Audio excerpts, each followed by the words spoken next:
O Samoa Entertainment TV mai ia na whaopopo o nā Samoa. Na toe mawal to ofile mu ma whaafetai ai se vaenga na tutui laina o whale tupe. Le malo ina ua whaopopo le tolu i tūla mulimuli lan polo inga fitu lua puipui ono mal puipui tasi. O le ono i tūla le na ulua i whalau e tele mai. I le valu le tai au le lua i la uli o le stona i lua sifuru ono mati. E whai ai whaatau mga solo ai tangata e whai siaki o koviti. Ai o tui puipui wha awau. Ma le talaina o tupe wha mamoli. Sa moli mawina ai le na nati o le whainga o fufua ngai tuli le taimi ai le ilava.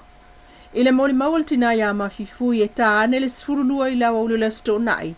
E winga ese le umi o laina i whale tupe mo tupe wha mamoli mai whafua a inga.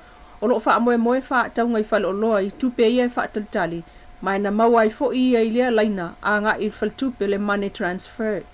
O i tū le leina ia mai taua o le masaa mai ai lea o wha manuianga tau tupe i a inga i whafo.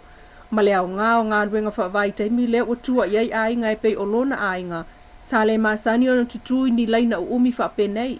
Ai tasi lava si ana tama o lo ngalue whaavai taimi i New Zealand. Lea o manui ai lona a inga. Taimi nei e leise isi o whai ngā ruenga ai o le lātou lea ala ngā tupe wa iai. Pei tai o le umi o laina na mauai isi le timu wha o uli e ese mai le vevela sa tutu ai le silia le awhai tū la o whaatalitali. O polo inga o puipuinga o koviti sa aurua i amata mai le valu le tai au i le lua i le awa uli. Ma toe wha au popo le malo le si tolu i tūla mai le lua i le awa uli i le lima i le afiafi. E uina sa moli mawina e leo leo tangata na le ustai. Le sao le wha mai. Ai o le mana onga i amata ai o na ngā lulu e wha atasi le tunu e tausia polo inga e pe o tutu vā. Leisi mafua anga o le umi o laina e le ngata i no fuanga wha apitoa mo tuwinga. Ai o suenga po maua le siama o laina i tutonu o fale o loa ai o fale tala tupe wha amomoli.